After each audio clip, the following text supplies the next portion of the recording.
ಯಾವ ಸಾರಿನವರು ಹೊರ ಜಿಲ್ಲೆಯಲ್ಲಿ ವ್ಯಾಪಾರ ಮಾಡ್ತಾ ಇಲ್ಲ, ಎಲ್ಲ ಕಡೆಗೆ ವ್ಯಾಪಾರ ಮಾಡೋದು. ತಾವೇನು ಇದನ್ನ ಕಿರುಚಿದಲ್ಲಿ ಮುಖ್ಯವಾಗಿ ಬಿಡುವ ಹೋರಾಟವನ್ನ ಮಾಡೋದಕ್ಕೆ ಸಂಘಟನೆಗಳವರೆಲ್ಲ ತಾವು ಕೂಡ ನಮ್ಮ ಕೈ ಜೋಡಿಸಿ ಕನ್ನಡವನ್ನು ಬಲಪಡಿಸಬೇಕು. ಕನ್ನಡ ಬಳಸಿ ಇಲ್ಲವೇ ಕರ್ನಾಟಕ ಬಿಟ್ಟು ತೊಲಗಿ, ಕಡ್ಡಾಯವಾಗಿ ಅಂಗಡಿ ಮುಂಗಟ್ಟುಗಳ ಮೇಲೆ ಕನ್ನಡ ನಾಮಫಲಕ ಇರಬೇಕು ಅಂತ ಕರ್ನಾಟಕ ರಕ್ಷಣಾ ವೇದಿಕೆ ನಾರಾಯಣಗೌಡ ಬಣದ ಕಾರ್ಯಕರ್ತರು ಚಿಕ್ಕಬಳ್ಳಾಪುರ ನಗರದಲ್ಲಿ ಘೋಷಣೆಗಳನ್ನ ಕೂಗಿ ಪ್ರತಿಭಟನೆ ನಡೆಸಿದರು. ಚಿಕ್ಕಬಳ್ಳಾಪುರ ನಗರದ ಬಿಬಿ ರಸ್ತೆ, ಎಂಜಿ ರಸ್ತೆ, ಗಂಗಮ್ಮ ರಸ್ತೆ, ಟೌನ್ ಹಾಲ್ ರಸ್ತೆ, ಬಜಾರ್ ರೋಡ್ ಇನ್ನಿತರೆ ರಸ್ತೆಗಳಲ್ಲಿ ಬೈಕ್ ರ್ಯಾಲಿ ನಡೆಸಿ ರಸ್ತೆ ಬದಿಯ ಅಂಗಡಿಗಳಿಗೆ ಕನ್ನಡ ನಾಮಫಲಕಗಳನ್ನು ಕಡ್ಡಾಯವಾಗಿ ಅಳವಡಿಸಿಕೊಳ್ಳಬೇಕು, ಇಲ್ಲವಾದ ಮುಂದಿನ ದಿನಗಳಲ್ಲಿ ಪರಿಣಾಮ ಎದುರಿಸಬೇಕಾಗುತ್ತದೆ ಎಂದು ಎಚ್ಚರಿಕೆ ನೀಡಿದರು.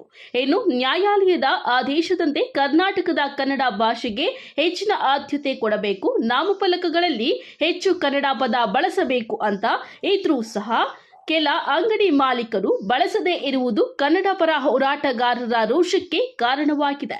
ಇನ್ನು ದಾರಿಯುದ್ದಕ್ಕೂ ಅಂಗಡಿ ಮಾಲೀಕರಿಗೆ ಎಚ್ಚರಿಕೆಯ ಗಂಟೆ ಕೊಟ್ಟಿದ್ದು, ಇಂಗ್ಲಿಷ್ ಪದ ತೆಗೆದು ಕನ್ನಡ ಹಾಕದಿದ್ದರೆ ಮುತ್ತಿಗೆ ಹಾಕಿ ತೆರವು ಮಾಡಿಸುವುದಾಗಿ ಎಚ್ಚರಿಕೆ ನೀಡಿದ್ರು.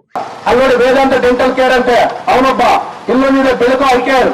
ನಿಮಗೂ ಅಷ್ಟೇ ಹೇಳ್ತಾ ಇದ್ದೇವೆ, ಇದೇನಾದ್ರೂ ನೀವು 13 ನಂತರ ಹಿಂಗೆ ಮುಂದುವರೆಸಿದ್ರೆ ಡಿಸೆಂಬರ್ 27ನೇ ತಾರೀಕು ಏನು ಬೆಂಗಳೂರಲ್ಲಿ ನಡೀತಲ್ಲ ಹೋರಾಟ, ಅದು 10 ಕೋಟಿ ಹೆಚ್ಚಾಗಿ ಇವತ್ತು ಚಿಕ್ಕಬಳ್ಳಾಪುರ ಜಿಲ್ಲೆಯಲ್ಲಿ ಹೋರಾಟ ಮಾಡಬೇಕಾಗ್ತದೆ.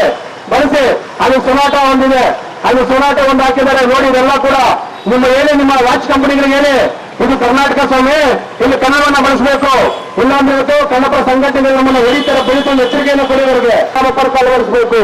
ಇಲ್ಲಿ ಕೆನರಾ ಬ್ಯಾಂಕ್ ಅವರು ಯಾರನ್ನ ಮೆಚ್ಚಿಸಬೇಕೋ ಹಿಂದಿ ಇಂಗ್ಲಿಷ್ ಅವರು ಕೂಡ ಕನ್ನಡವನ್ನ 60ರಷ್ಟು ಬಳಸಲೇಬೇಕು. ಕರ್ನಾಟಕ ಸರ್ಕಾರ ಆದೇಶ ಕೂಡ ಮಾಡಿದೆ. ಈಗ ಅಂತಿಮ ದಿನಾಂಕವನ್ನು ಕೂಡ ತಮಗೆ. ಇನ್ನು ಬೈಕ್ ರ್ಯಾಲಿ ನಂತರ ಪ್ರತಿಭಟನಾಕಾರರು ಜಿಲ್ಲಾಡಳಿತ ಭವನದ ಎದುರು ಪ್ರತಿಭಟನೆ ನಡೆಸಿ ನಂತರ ಜಿಲ್ಲಾಧಿಕಾರಿಗೆ ಮನವಿ ಪತ್ರ ನೀಡಿದರು. Kalwara Arun, MM TV news, Chikkaballapur.